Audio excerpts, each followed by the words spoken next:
Écoute bien ce qu'il va te dire maintenant, parce que tu ne l'as probablement jamais entendu de ta vie. Pas une seule fois. Aucune personne ne s'est jamais arrêtée pour vraiment écouter. Et c'est justement pour ça que tu es ici, n'est-ce pas? En train de regarder un étrange inconnu te parler de quelque chose que tu sens dans tes os, mais que tu ne peux pas nommer.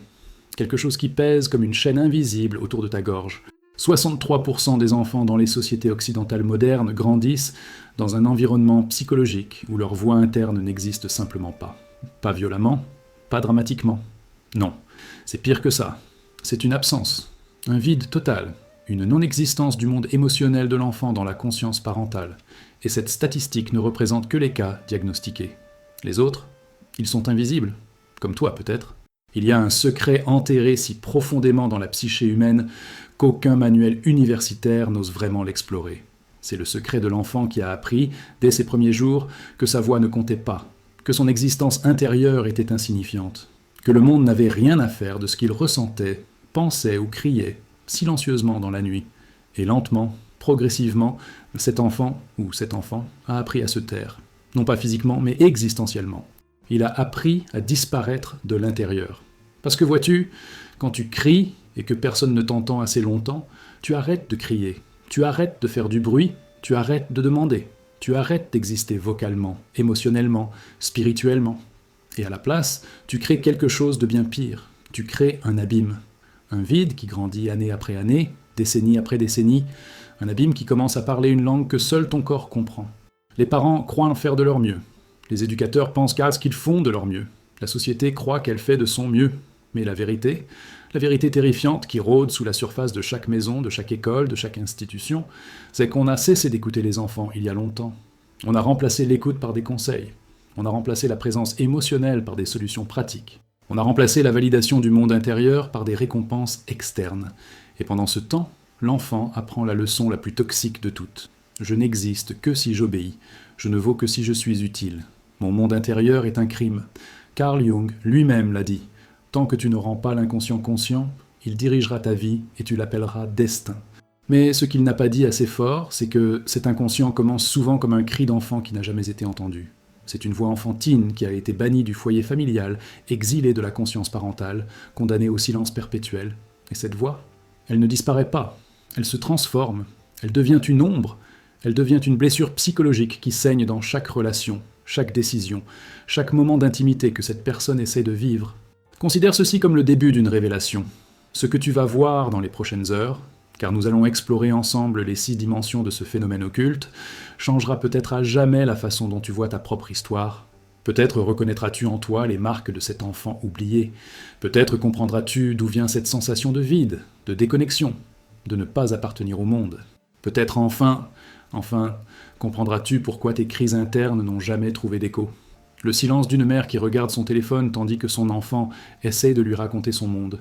Le silence d'un père qui dit « plus tard », mais le plus tard ne vient jamais. Le silence d'une école qui demande à l'enfant de se taire et de s'asseoir. Le silence d'une société qui valorise l'obéissance plus que l'authenticité.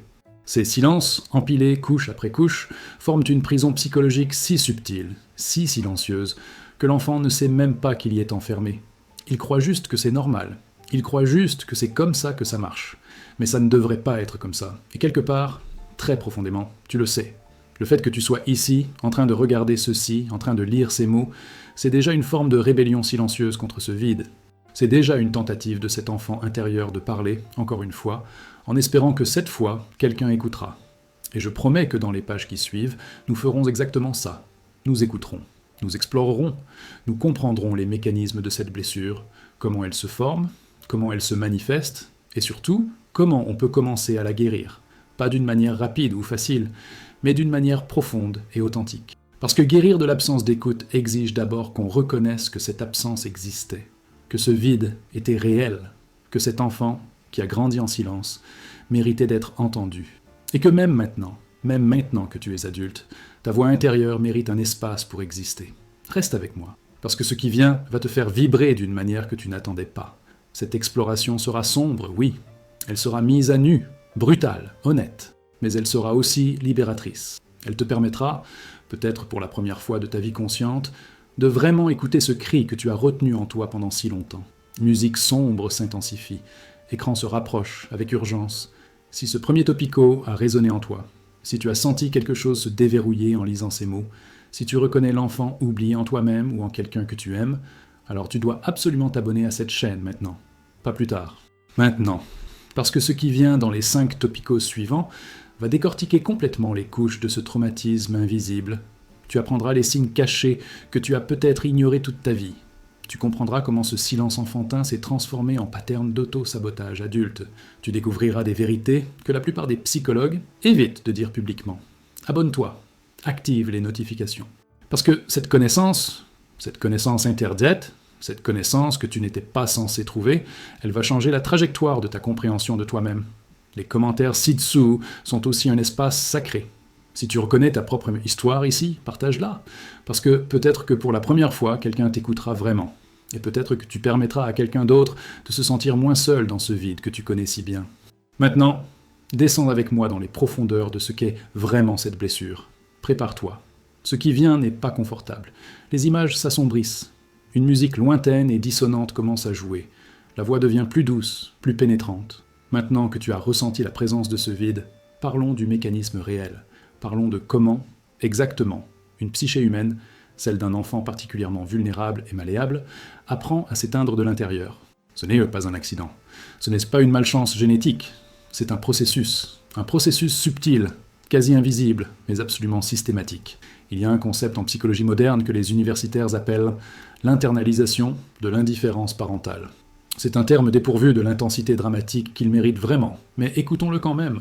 Ce que cela signifie, c'est que quand un enfant, mettons de 3, 4, 5 ans, l'âge où ta personnalité commence juste à se cristalliser, essaie à plusieurs reprises de partager son monde interne avec ses parents ou ses figures d'autorité, et que cette tentative était constamment ignorée, minimisée ou carrément rejetée, quelque chose de profond commence à se produire dans le cerveau de cet enfant. Le cerveau d'un enfant est un organe extrêmement plastique, presque infiniment malléable. Il ne naît pas avec la conviction que le monde le rejettera. Il ne naît pas avec la certitude que ses émotions ne comptent pas. Mais il apprend cela. Oh, il apprend cela très, très rapidement. Et la façon dont il apprend, c'est à travers la répétition. À travers l'expérience répétée de crier dans le vide et d'entendre uniquement l'écho de son propre silence. Imagine ça, un enfant de 6 ans rentre de l'école, débordant d'une excitation viscérale. Il a fait quelque chose dont il était fier. Peut-être qu'il a fait un dessin, peut-être qu'il a dit quelque chose de drôle qui a fait rire toute la classe, peut-être qu'il a senti, pour la première fois, cette étincelle d'existence, cette sensation qu'il était réel, important, visible. Et il se précipite vers son parent. Mais le parent regarde son téléphone, où il est trop occupé, où il dit « Oui, c'est sympa », d'une voix qui indique clairement qu'il n'écoute pas du tout. Que cet accomplissement, cette explosion interne d'importance, n'a aucune résonance dans le monde externe. Qu'est-ce qui se produit dans le cerveau de cet enfant ? Les neuroscientifiques diraient que c'est une question d'architecture neuronale.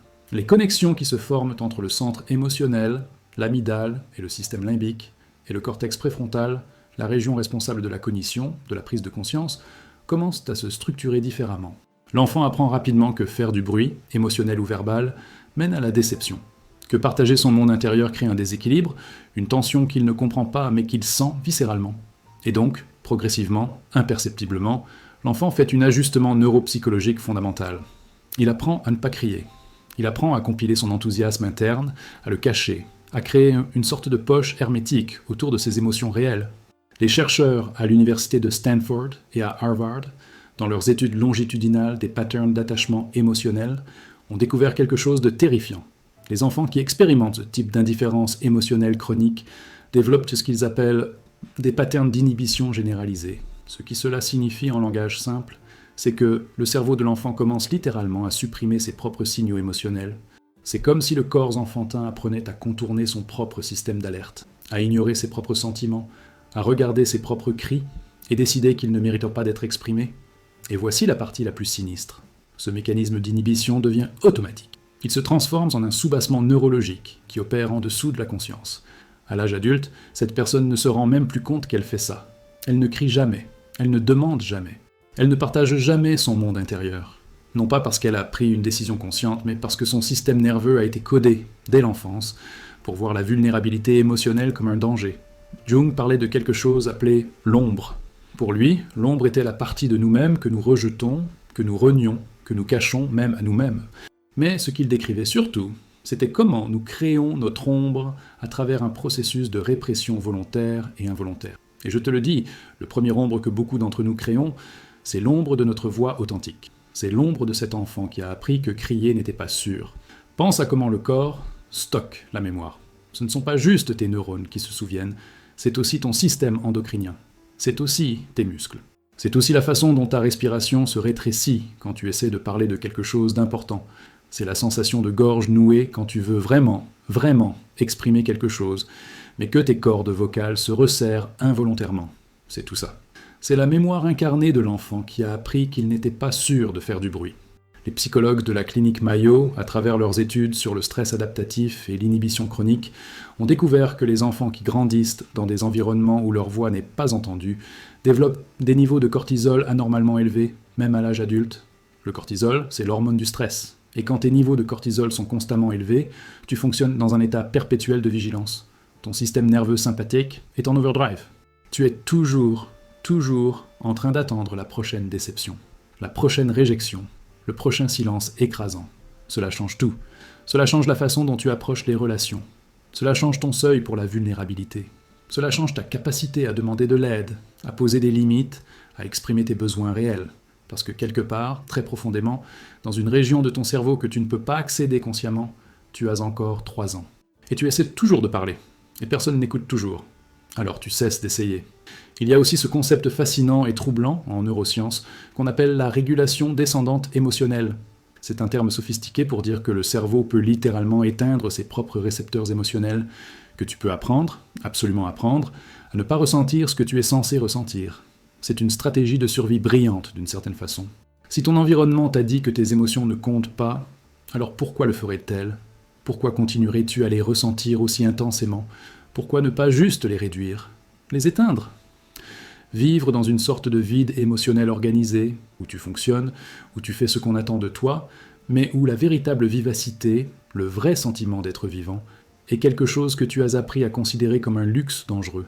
Et c'est ici que nous rentrons dans le vrai cœur des ténèbres psychologiques.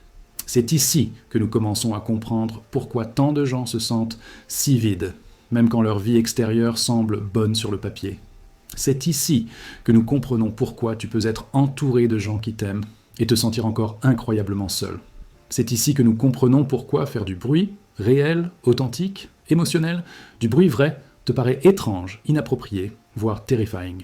Parce que tu as appris, il y a très longtemps, à considérer ton absence comme une sécurité, ton silence comme une forme de protection, ton invisibilité émotionnelle comme une stratégie de survie viable, et pendant des années, des dizaines d'années peut-être, ça a marché. Ça t'a permis de faire face, ça t'a permis de fonctionner, ça t'a permis de faire de ton mieux dans un monde qui n'a jamais vraiment demandé à voir qui tu étais, vraiment. Mais le prix de cette stratégie de survie est une fracture de l'âme que tu portes maintenant. Une déconnexion de toi-même si profonde que tu ne sais même plus où commence le mensonge et où tu finis. Tu ne sais pas si ce que tu ressens est réel ou simplement une fabrication d'une psyché qui a oublié comment ressentir. Tu ne sais pas si tu as le droit de vouloir quelque chose, si tu as le droit de demander, si tu as le droit d'être entendu. Et le plus terrifiant, c'est que ce mécanisme s'auto-perpétue. Une fois que tu as créé cette architecture psychologique de l'absence, tu la transmets, tu la reproduis. Tu crées les mêmes silences que tu as subis. Tu traites les autres, et surtout tes propres enfants, si tu en as, avec la même indifférence émotionnelle chronique que tu as subie. Tu transmets cette blessure. Tu donnes le poison à la génération suivante. Et le cycle continue, silencieusement, invisiblement, de génération en génération. Mais comprendre cela, vraiment comprendre le mécanisme, vraiment voir comment la psyché apprend à disparaître, c'est le premier pas vers la rupture du cycle. C'est le moment où tu peux commencer à reconnaître que ce vide que tu portes n'était pas ta faute, que cet enfant n'a pas choisi d'apprendre à se taire, que la machine psychologique qui s'est mise en place était une réponse adaptative, une stratégie de survie brillante, mais aussi une tragédie silencieuse. Et une fois que tu vois ça, tu ne peux plus jamais le voir comme tu l'as vu avant. Tu ne peux plus jamais ignorer ce vide comme quelque chose de normal.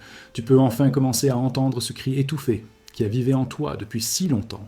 Maintenant, nous arrivons à la partie où tu vas probablement te reconnaître. Ou tu vas peut-être voir avec clarté cristalline les traces que cette blessure a laissées sur ta vie. Parce que la beauté et l'horreur de ce traumatisme psychologique, c'est qu'il ne s'annonce pas, il ne se crie pas. Il s'inscrit silencieusement dans les patterns de ton existence. Il se manifeste à travers des comportements si subtils, si normalisées, que tu les as probablement considérées comme simplement comment tu es. Mais ce ne sont pas comment tu es. Ce sont des cicatrices, des marques de blessures anciennes qui continuent à saigner sous la surface. Le premier symptôme, et peut-être le plus courant, le plus répandu, est ce qu'on pourrait appeler l'inexpression émotionnelle chronique. C'est quand tu peux passer une journée entière avec quelqu'un qui te dit littéralement « parle-moi de toi » et tu te trouves totalement incapable de le faire, non pas parce que tu n'as rien à dire, non pas parce que ta vie est vide, mais parce que quelque chose, une force invisible, une pulsion archaïque, t'empêche de vraiment, vraiment exprimer ce qui se passe en toi. Tu peux parler de faits, tu peux discuter d'idées abstraites, mais demande-moi de te dire comment je me sens vraiment. Demande-moi de partager ma vulnérabilité, et tu verras la porte se fermer, le rideau descendre, et j'aurai soudain très très besoin d'aller aux toilettes ou de vérifier mon téléphone. C'est une expérience viscéralement solitaire, parce que l'autre personne ne sait généralement pas ce qui s'est produit. Ils croient qu'ils t'ont dit quelque chose de blessant, ils croient qu'ils t'ont offensé, ils croient que tu as construit ce mur délibérément. Mais la vérité, c'est que tu n'as pas choisi, que ce mur a été construit par une enfance qui t'a enseigné que ton monde intérieur n'était pas bienvenu. Et maintenant, il y a une garde à la porte, un gardien qui a dit non. Pas aujourd'hui, pas avec cette personne, pas jamais, vraiment. Et parce que tu ne peux pas exprimer ce qui se passe en toi, tu commences à croire que ce qui se passe en toi n'existe pas réellement. Tu développes ce qu'on appelle l'anesthésie émotionnelle. C'est quand tu regardes une scène véritablement déchirante, un film, un moment dans ta propre vie, une tragédie mondiale, et tu ne sens rien. Pas de douleur, pas de compassion, pas de connexion viscérale à ce moment. Juste une sorte de reconnaissance intellectuelle que, oui, techniquement c'est triste, mais ressens-le. Le vivre émotionnellement, c'est comme si cette capacité te manquait. Les psychiatres appellent cela la dépersonnalisation émotionnelle. Et c'est l'une des conséquences les plus sinistres de cette blessure, parce que sans émotion, tu es juste une mécanique, une marionnette fonctionnelle, tu fais les choses, tu dis les choses, mais il n'y a personne à la maison. L'enfant qui aurait pu devenir une force vivante, vibrant, émotionnellement présente dans le monde, a été remplacé par un automate qui sait comment faire semblant. Le deuxième grand symptôme est ce que j'aime appeler l'hypervigilance sociale chronique. Parce que si tu as grandi dans un environnement où ton expérience émotionnelle n'était pas validée, où tu devais constamment évaluer si ce que tu ressentis a été trop, tu as probablement développé une capacité surhumaine à lire les indices sociaux subtils. Tu es devenu un expert en linguistique corporelle non verbale. Tu peux détecter une contraction microfaciale chez quelqu'un à 20 mètres de distance. Tu sais exactement quand un parent devient impatient. Tu sais exactement quand tu dis quelque chose qui les met mal à l'aise. Et tu as appris à modifier immédiatement ton comportement pour compenser. C'est une adaptation brillante. C'est aussi une prison, parce que cela signifie que tu n'es jamais vraiment toi-même autour d'autres personnes. Il y a un observateur en toi, un observateur qui a des yeux de faucon, qui est constamment en train d'évaluer la réaction de l'autre personne, en train de calibrer ta propre présentation, en train d'ajuster ton langage corporel, tes expressions faciales, tes intonations. C'est comme si tu jouais échec contre chaque personne que tu rencontres. Et l'objectif n'est jamais de gagner. L'objectif est de ne pas être rejeté. Cela entraîne une fatigue émotionnelle catastrophique. Parce que ce processus de monitorage constant, d'ajustement constant, de masquage constant, c'est épuisant. Et à la fin de la journée, tu arrives à la maison complètement vidé. Non pas par la connexion humaine authentique, mais par l'effort de ne pas être vu. D'où la raison pour laquelle tant de gens qui ont grandi avec cette blessure trouvent la solitude tellement réparatrice. Ce ne sont pas que des introvertis, c'est que seul, tu n'as pas besoin de te masquer. Tu n'as pas besoin de performer. Tu peux enfin relâcher ta garde. Le troisième symptôme est la compulsion de conformité. C'est quand tu t'aperçois que tu dis oui à des choses que tu ne veux vraiment pas faire, que tu acceptes des invitations que tu redoutes, que tu dis les choses qu'on s'attend à ce que tu dises plutôt que ce que tu penses vraiment. Et quand on te demande pourquoi tu as accepté de faire quelque chose dont tu ne veux pas vraiment, tu découvres que tu ne peux pas complètement expliquer pourquoi. C'est juste apparu. Comme si une autre version de toi, une version qui a été instruite à l'âge de 4 ans, que ta volonté ne comptait pas, a simplement pris le contrôle de ta bouche et a dit oui, avant que ta vraie volonté puisse protester. Cette compulsion vient d'une logique très simple que ton enfant intérieur a intériorisée. Si j'obéis, peut-être serai-je entendu. Si je fais ce qu'on attend de moi, peut-être que quelqu'un me remarquera enfin. Si je suis assez bon, assez conforme, assez parfait, peut-être alors que mon existence sera validée. Mais ça ne fonctionne jamais vraiment. Et la personne qui a grandi avec cette blessure finit par devenir un serviteur involontaire. Quelqu'un qui est toujours disponible, toujours flexible, toujours d'accord. Et à l'intérieur, À l'intérieur, il y a une rage sourde, une fureur étouffée, une tempête émotionnelle qui n'a aucun endroit où aller. Le quatrième symptôme est l'incapacité à fixer des limites. C'est directement lié aux 3 précédents, mais il mérite son propre examen. Si tu as appris que ta voix n'était pas importante, comment pourrais-tu jamais te sentir suffisamment autorisé à dire non? Comment pourrais-tu jamais te tenir debout et dire à quelqu'un d'autre « Ceci me blesse, ceci ne me convient pas, tu as dépassé mes limites », parce que cela exigerait que tu aies des limites en premier lieu. Et pour avoir des limites, tu dois d'abord avoir la conviction que tes besoins comptent, que ton espace personnel est sacré, que tu mérites d'être respecté. Mais si on t'a enseigné que tu n'étais pas digne d'être écouté, pourquoi serais-tu digne d'être respecté? Et donc ce qui se produit, c'est que tu deviens un puits sans fond pour l'abus des autres. Pas parce que tu le choisis, pas parce que tu aimes la douleur, mais parce qu'il n'y a pas d'arrêt d'urgence en toi. Il n'y a pas de système d'alarme qui dit « stop, c'est assez ». Il y a juste une acceptation résignée. Un sentiment de « c'est juste comment ça va, je suppose ». Pendant ce temps, les gens autour de toi, les gens qui ne comprenaient rien à ce qui s'est produit en toi, continuent à te marcher dessus. Pas parce qu'ils sont tous des psychopathes, mais parce qu'on t'a appris à devenir invisible. Et tu as exécuté cette leçon à la perfection. Et personne ne respecte vraiment l'invisible. Le 5e symptôme est l'addiction à la validation externe. C'est un phénomène fascinant et complètement prévisible. Parce que si tu n'as pas reçu de validation internalisée pendant l'enfance, c'est-à-dire cette sensation intérieure que tu étais digne simplement d'exister, tu vas passer ta vie entière à chercher cette validation à l'extérieur. Tu vas compter les likes sur les réseaux sociaux, tu vas te plonger dans le travail pour obtenir la reconnaissance des collègues, tu vas chercher l'approbation parentale, même bien après que tu sois adulte. Tu vas te jeter dans une relation après l'autre, espérant que cette fois, cette personne saura finalement te voir, te valoriser, te rendre significatif. Mais c'est un puits sans fond, parce que la vraie validation, la validation qui cicatrise, ne peut venir que de l'intérieur. Elle ne peut venir que d'un enfant intérieur qui a finalement appris à s'écouter lui-même. Et tant que ça ne se produit pas, tu vas continuer à être un addict errant, à la recherche de ta prochaine dose d'approbation. Et chaque fois que tu ne la reçois pas, chaque fois que quelqu'un t'ignore, chaque fois qu'un post reçoit peu de likes, chaque fois qu'une personne ne te valide pas, tu ressentis une chute vertigineuse.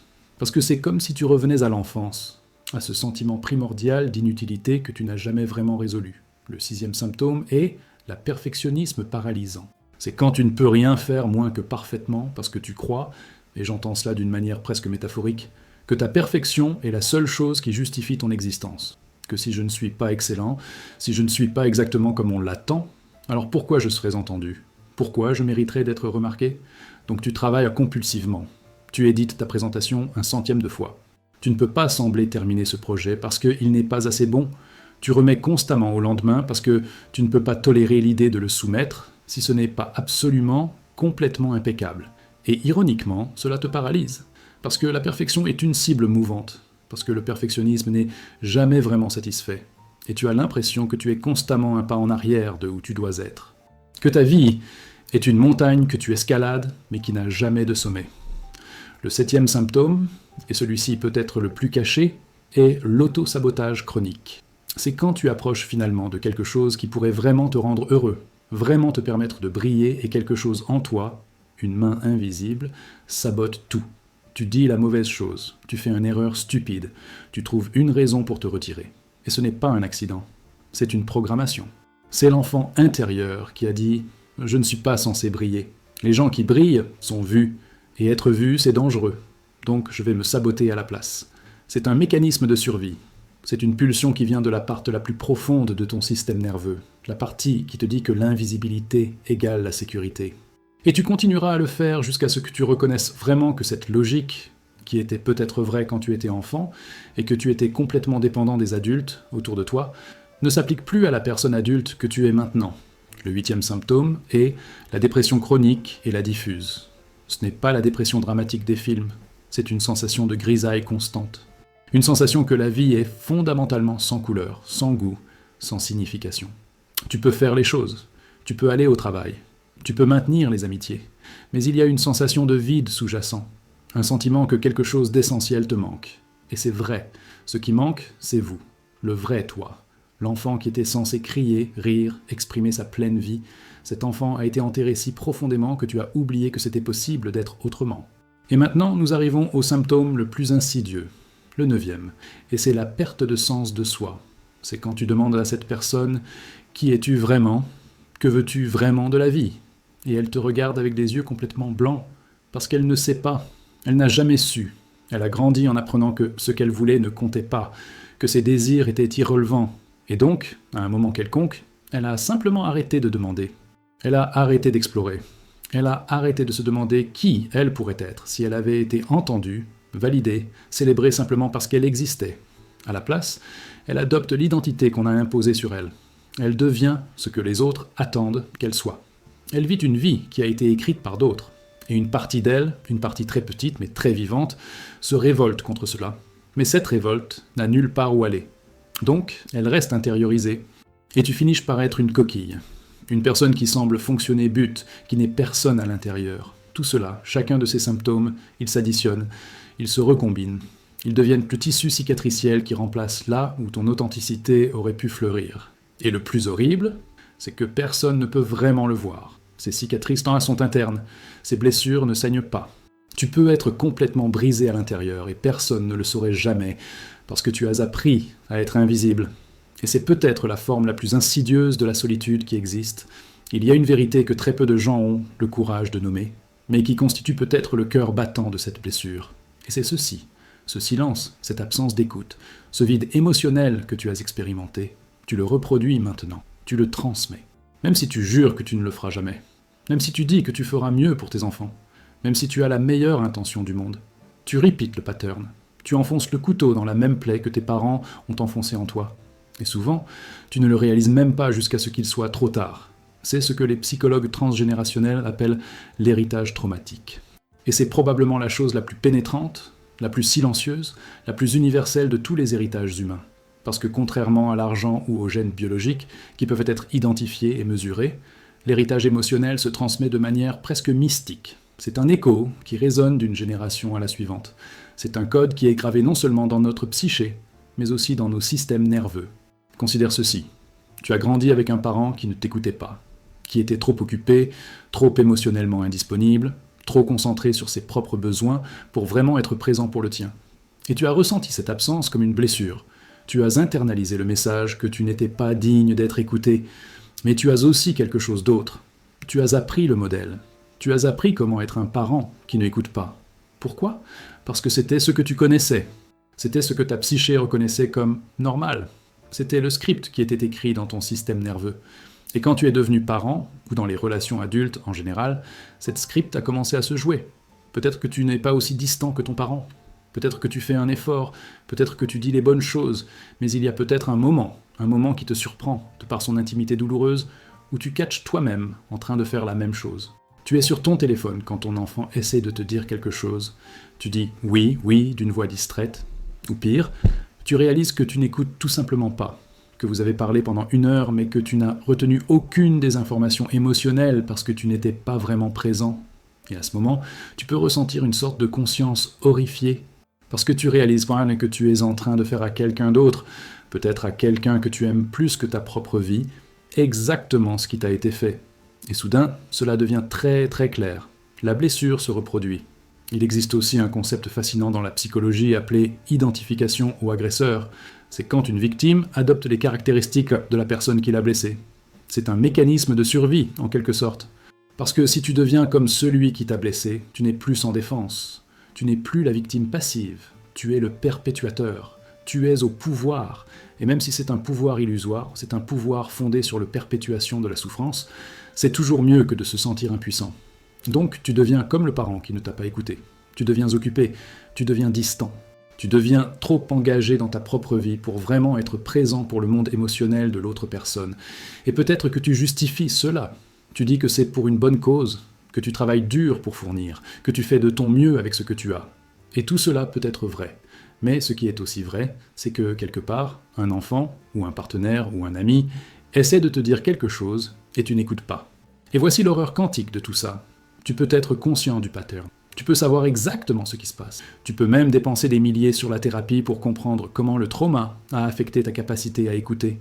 Et tu peux toujours te retrouver, dans un moment de stress ou de fatigue, en train de faire la chose précise que tu jurais que tu ne ferais jamais. Pourquoi ? Parce que ce pattern est écrit non seulement dans ton esprit conscient, mais dans ton système nerveux. C'est une habitude qui est encodée dans la façon dont ton cerveau a appris à réguler les interactions humaines. Et les habitudes ne disparaissent pas juste parce que tu les comprends intellectuellement. Les psychologues à l'Institut Karolinska en Suède ont étudié cela pendant plus de 2 décennies. Ils ont suivi des familles à travers 3 générations, observant comment l'indifférence émotionnelle se transmettait d'un parent à l'autre. Et ils ont découvert quelque chose presque apocalyptique. Sans intervention thérapeutique intense et sustained, le pattern se reproduit dans 47% des cas. 47%.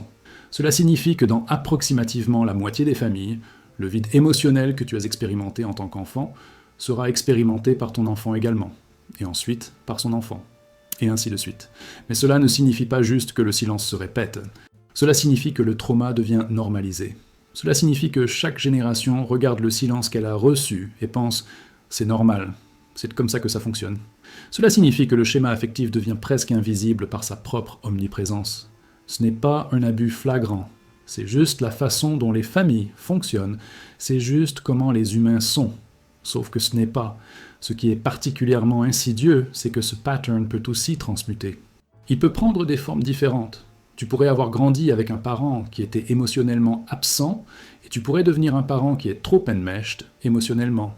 Tu balances à l'extrême opposé, te décidant tu vas donner tellement d'attention, tant de présence, tant de validation, que tu n'en montres plus jamais aucun. Mais c'est toujours une forme de dysfonctionnement. C'est toujours une façon de ne pas vraiment écouter authentiquement. Parce que tu écoutes à travers un filtre de réparation. Tu écoutes ton enfant et tu es à la fois essayant d'entendre leur vraie voix et aussi essayant de guérir le silence que tu as reçu. Et parfois, tu laisses ton propre besoin de guérison éclipser sa propre expérience. Il y a aussi ce qu'on appelle la formation réactionnaire inconsciente. Et quand un enfant qui a grandi dans le silence devient tellement obsédé par le fait de ne pas répéter le pattern qu'il crée un pattern opposé et qui est tout aussi pathologique, il devient hyper vigilant à propos de vraiment écouter. Il fait tellement d'efforts pour valider tous les sentiments que c'est de la performance, c'est de la théâtre de l'écoute plutôt que de vraie présence, et voici l'écrasante ironie. Son enfant peut d'ailleurs sentir la performance. L'enfant peut d'ailleurs percevoir que ce qui se passe n'est pas une vraie connexion, mais une sorte de purgation psychologique du parent pour corriger son passé. Et l'enfant va le ressentir comme une forme différente d'absence. Une absence de vraie présence, une absence de vraie compréhension, juste une réponse comportementale programmée à ce qu'il dit. Les neuroscientifiques appellent cela l'infection émotionnelle intergénérationnelle, et c'est un processus littéralement physique. Quand tu n'as pas été écouté pendant l'enfance, ton système limbique, le centre émotionnel du cerveau, s'est développé différemment. Il s'est calibré à un registre plus bas d'attente empathique. Et maintenant que tu es adulte, quand tu interagis avec quelqu'un d'autre, particulièrement quelqu'un d'autre qui dépend de toi émotionnellement, ton système limbique transmet ce même registre bas. C'est comme une fréquence émotionnelle qui résonne entre les systèmes nerveux. Et c'est littéralement contagieux. Les études de régulation d'état partagées montrent que ton système nerveux influence celui des autres, particulièrement des enfants. Si tu es calme et régulé, l'enfant devrait idéalement aussi. Mais si tu es désensibilisé émotionnellement, si tu fonctionnes d'une place d'indifférence chronique, alors l'enfant apprend à faire la même chose. Ton système nerveux dysrégulé enseigne au sien à se dysréguler de la même manière. Et voici où cela devient vraiment terrifiant. Cela signifie que tu es littéralement en train de réincarner ta blessure dans le système nerveux de quelqu'un d'autre. Tu n'es pas juste en transmettant une idée ou un pattern comportemental. Tu transmets une infrastructure neurobiologique entière de dysrégulation. Mais ici, il faut que je dise quelque chose d'important. Ce n'est pas ta faute. Si tu es l'une de ces personnes qui a grandi dans ce silence et qui a maintenant reproduit ce silence, ce n'est pas parce que tu es une mauvaise personne. Ce n'est pas parce que tu ne soucies pas. C'est parce que tu as hérité d'un code neurobiologique qui dit que c'est comment on fonctionne, et sans une intervention consciente, sans un effort volontaire et soutenu pour briser le pattern, tu vas continuer à le faire. C'est un cycle, c'est un torrent générationnel. Et il ne s'arrête que quand quelqu'un, peut-être toi en ce moment même, en regardant ceci, en lisant ceci, dit assez. Quand quelqu'un reconnaît le pattern et décide que ça s'arrête ici, pas avec la prochaine génération, ici, maintenant, avec moi. Et c'est peut-être la raison la plus importante pour laquelle tu regardes ceci. Parce que la vraie guérison n'est jamais personnelle. C'est transgénérationnel. C'est quand tu guéris la blessure en toi et que tu l'empêches d'être transmise plus loin. C'est quand tu deviens l'endroit où le silence s'arrête, où le vide est finalement reconnu et enfin rempli avec présence authentique. La musique devient presque ancienne, des instruments à cordes, une ambiance tellement ancienne que tu peux presque sentir la poussière des civilisations qui ont disparu. Des images de mythologie ancienne scrollent, Cronos dévorant ses enfants, Héphaïstus rejeté par Héra, le conte de l'enfant sauvage dans la forêt. Nous devons maintenant sortir de la neurobiologie et entrer dans quelque chose de beaucoup plus ancien, quelque chose de beaucoup plus universel. Nous devons explorer le mythe, nous devons parler des archétypes, parce que ce que tu expérimentes, cet enfant ignoré, ce cri étouffé, ce vide existentiel, ce n'est pas nouveau. Ce n'est pas une invention de la psychologie moderne. C'est un pattern archétypal qui résonne à travers tous les mythes, toutes les religions, toutes les cultures depuis la nuit des temps. Considère d'abord le mythe grec de Cronos et ses enfants. Cronos, terrifié par une prophétie qui disait qu'un de ses enfants le renverserait, avalait chaque enfant que sa femme Rhéa donnait naissance. Il les avalait entiers, les engloutissait dans son propre corps, les rendait invisibles, inexistants. C'est une image terriblement sombre de ce que font les parents à leurs enfants quand ils les ignorent. Ils les avalent, ils les incorporent dans leur propre réalité et les rendent invisibles à tous, y compris à eux-mêmes. Ou considère Héphaïstus, le dieu du feu et de la forge. Tu sais comment sa mère Héra a réagi quand elle a vu à sa naissance qu'il était laid, contrefait. Elle l'a jeté du mont Olympe. Elle l'a jeté hors de sa propre maison, hors de la maison des dieux, simplement parce qu'il n'était pas ce qu'elle voulait qu'il soit. Et sa réponse ? Il a construit une armure. Il s'est retiré sous terre dans sa forge et il a créé une armure d'or qui cachait toute sa douleur. C'est une description parfaite de ce qui arrive à l'enfant qui n'a pas été écouté. Il crée une armure de compétence, de perfection, de fonctionnement. Il forge un moi qui est indestructible précisément parce que son vrai moi, son vrai cœur, a été rejeté.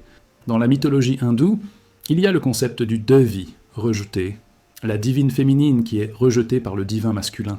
Et en réponse, elle crée une contre-incarnation d'elle-même qui est redoutable, terrible, terrifiante. C'est Kali ou Durga, des déesses qui incarnent la rage, la fureur, la vengeance. Ce ne sont pas les attributs créatifs de la déesse. Ce sont ses attributs destructeurs, manifestés précisément parce que sa vraie nature a été non reconnue. Et tu vois ce pattern partout. Tu le vois dans le conte de Réponse, où l'enfant est enfermé dans une tour, complètement isolé du monde extérieur. Tu le vois dans l'histoire d'Œdipe, dont les parents essaient de le tuer quand il naît, et qui grandit sans connaître son vrai nom ou sa vraie identité. Tu le vois dans Cendrillon, qui est relégué à l'invisibilité par sa propre famille. Et dans chaque cas, l'enfant oublié, l'enfant non écouté, développe une rage ou une dissociation si profonde qu'elle définit toute son existence subséquente. Mais voici l'important. Dans presque tous ces mythes, il y a un moment de reckoning, un moment où l'enfant oublié devient visible, où le silence est brisé. Et c'est généralement violemment, c'est généralement catastrophique, parce que tu ne peux pas étouffer une voix humaine indéfiniment. Tu ne peux pas maintenir un enfant invisible indéfiniment. À un moment, la rage monte. À un moment, la pression dépasse la résistance de ce qui la contient. Et alors, ça explose. Les psychologues jungiens appellent cela la montée de l'ombre. C'est quand la partie de toi que tu as réprimée, niée, cachée, devient tellement grande, tellement puissante, qu'elle ne peut plus être contenue. Elle émerge, généralement d'une manière très destructrice. Et c'est probablement pourquoi tu vois tant de gens qui ont grandi dans le silence devenir soit extrêmement violents émotionnellement, soit implosant complètement dans la dépression et l'autodestruction. Il y a aussi le concept jungien du puer aeternus, ou l'enfant éternel. C'est l'archétype de l'enfant qui refuse de grandir, l'enfant qui reste bloqué dans l'attente, qui attend toujours que le parent revienne et dise enfin « Je suis désolé de ne pas t'avoir écouté, je suis désolé de t'avoir ignoré, maintenant, dis-moi tout ».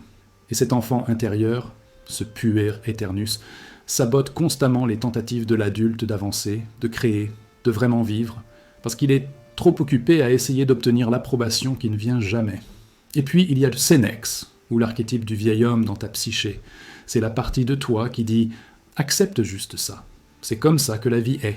Arrête de demander, arrête de crier, déplie-toi et accepte le silence. » Le sénex, c'est la résignation, c'est l'acceptation passive de ta non-existence. Et il y a une tension constante entre le puer qui veut crier et le sénex qui veut juste que tout soit tranquille. Ce qui est fascinating, c'est que ces archétypes ne sont pas juste psychologiques, ils sont cosmiques. Ils sont inscrits dans la structure même de la réalité humaine.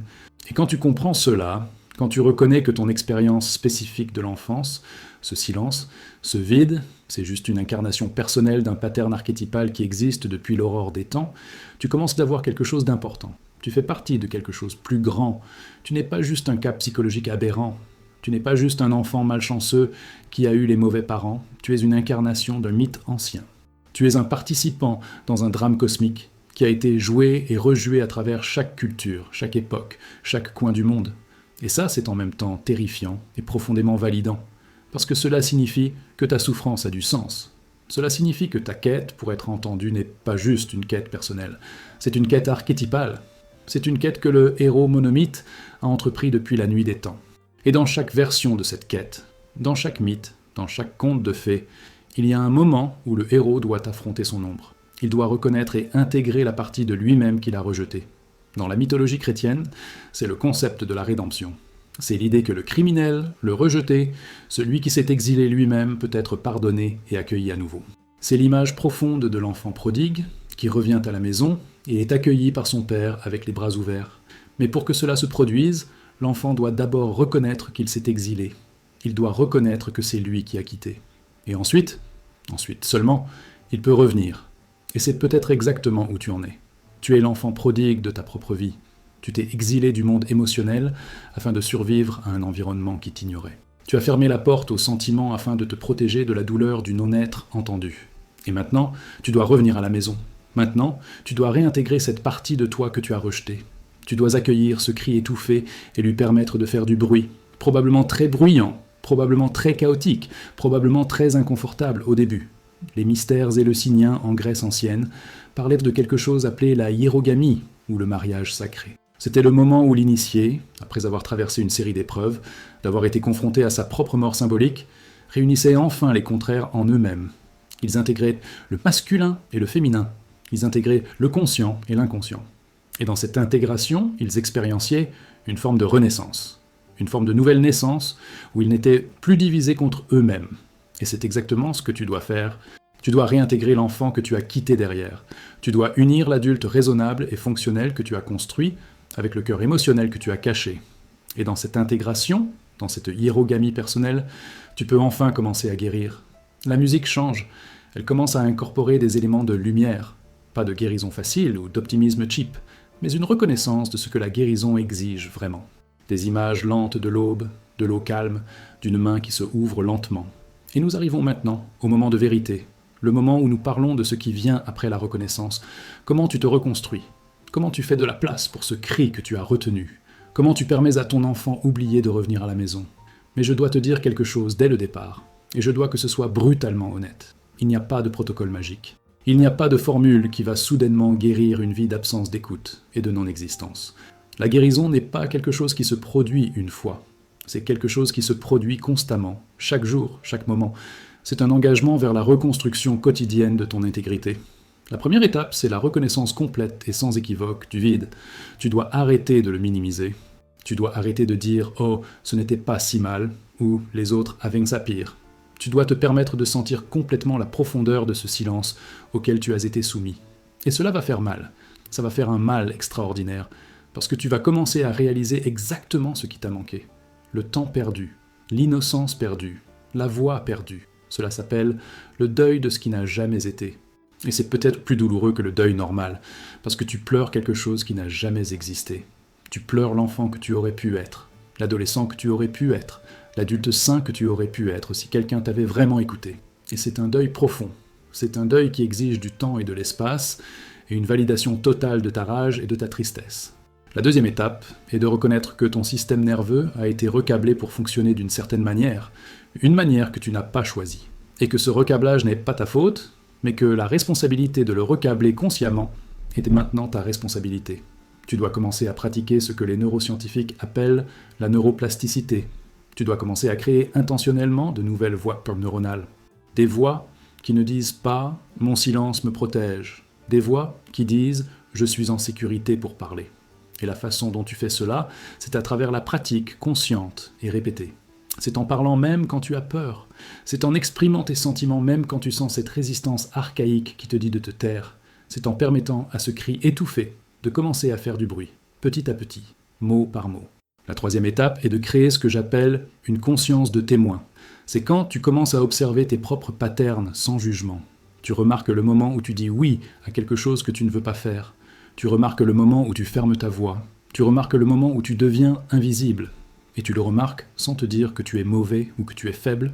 Tu le remarques simplement, avec une sorte de curiosité douce, Parce que ce qui est fascinant, c'est que le seul fait d'observer un pattern, simplement d'en être conscient, commence à créer un espace où tu peux faire un choix différent. Ce n'est pas magique, mais c'est comment le cerveau fonctionne. Une fois qu'une pattern devient consciente, elle perd son automaticité.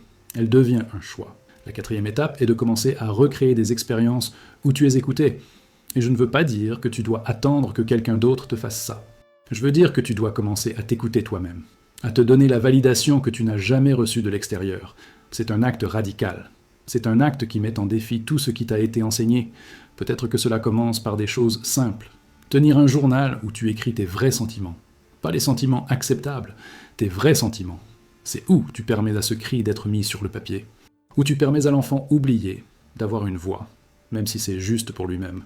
Et tu le lis, tu l'entends, tu valides tout. Peut-être que cela signifie commencer à exprimer tes vraies pensées dans les conversations, même si ce n'est que de très petites façons. Dire non quand tu veux dire non, exprimer un désaccord quand tu le ressens. Ce ne sont pas des choses dramatiques, ce sont des petits actes de rébellion contre le silence qui a été imposé sur toi. La cinquième étape est la réparation du sens de soi. Et cela exige que tu commences à répondre à la question fondamentale que tu as été conditionné à ignorer. Qui suis-je vraiment ? Et ce n'est pas une question que tu peux répondre une fois et pour toutes, c'est une question que tu dois continuer à poser, constamment. Qui suis-je quand personne n'est en train de me regarder ?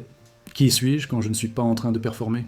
Qui suis-je si je permets simplement à mon enfant intérieur de parler ? Et tu vas découvrir que cette personne est probablement quelqu'un que tu n'as jamais vraiment rencontré, parce que tu ne l'as pas autorisé à exister.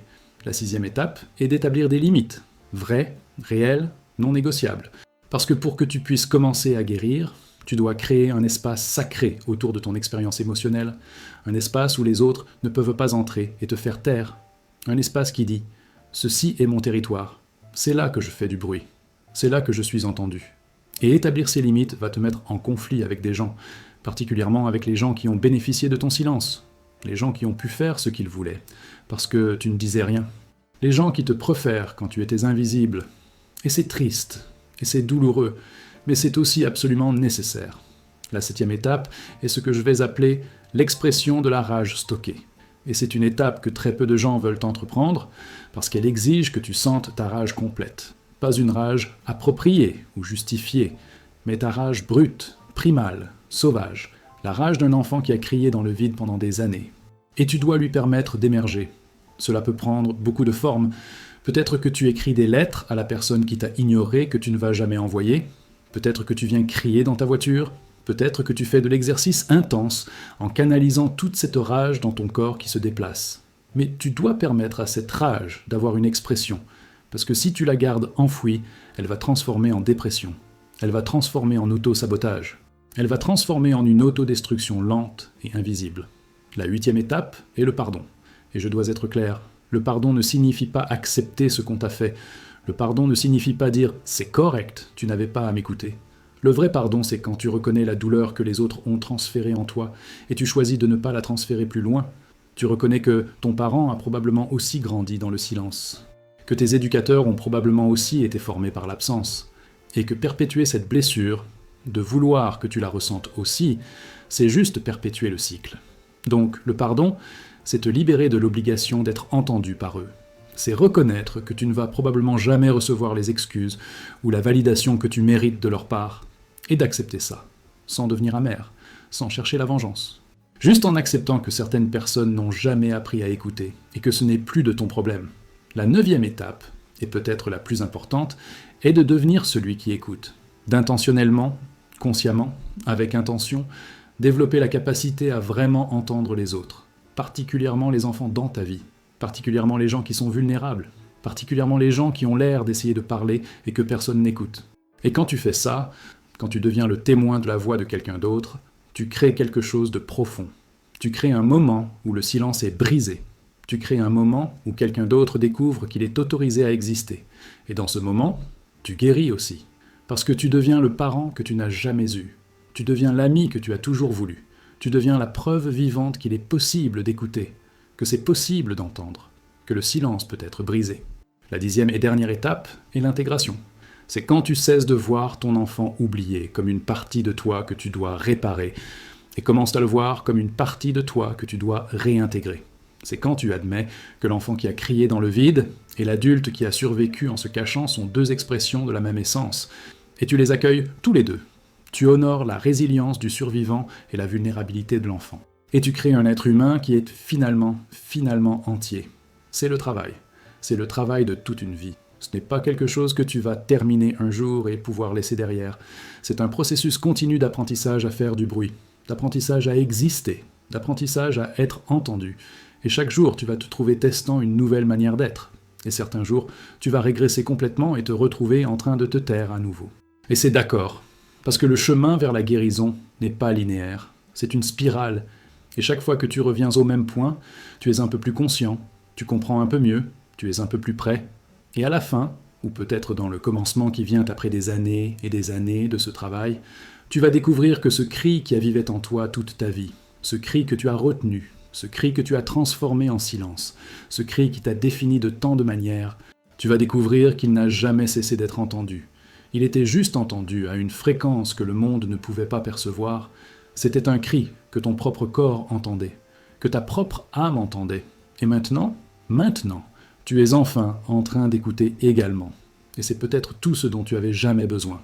L'écoute, la reconnaissance, la validation que oui, tu existais, tu as toujours existé, et tu mérites d'être entendu. Musique devient presque invisible, presque silencieuse, juste le son de la respiration, de quelqu'un qui essaie de parler, du courage qu'il faut pour faire du bruit. Si tu es arrivé jusqu'ici, jusqu'à ces derniers mots, alors tu as traversé quelque chose avec moi. Tu m'as permis de te montrer l'abîme. Tu m'as permis de te montrer les mécanismes de ta propre invisibilité. Tu m'as permis d'explorer les archétypes anciens qui résonnent dans ta psyché. Et tu m'as permis de suggérer, même doucement, qu'il existe un chemin vers la reconstruction. Mais je veux que tu saches ceci. Le fait que tu sois encore ici, le fait que tu n'aies pas cliqué loin, le fait que tu aies lu ces mots ou entendu cette narration jusqu'au bout, ce n'est pas un accident, c'est un acte de rébellion. C'est ton enfant intérieur qui dit « S'il te plaît, continue. Je veux en apprendre plus sur comment revenir à la maison à moi-même. » Et c'est un honneur de t'avoir écouté. C'est un honneur d'avoir créé cet espace où tes grito internaux, tes cris internes, pouvaient résonner et avoir du sens. Parce que c'est exactement ça qu'était tout cela. C'était moi te rendant visible, te disant que ta douleur comptait, te disant que ton silence était un choix d'une enfant terrifiée, pas un défaut de ton être. Et maintenant, il est temps pour les prochaines étapes. Il est temps pour toi de devenir celui qui t'écoute. De créer un monde intérieur où ton enfant n'a plus jamais à crier seul dans le vide. De devenir finalement, définitivement, chez toi. L'écran devient noir, un seul bruit reste, un cri enfantin, lointain. Mais maintenant, quelqu'un l'entend.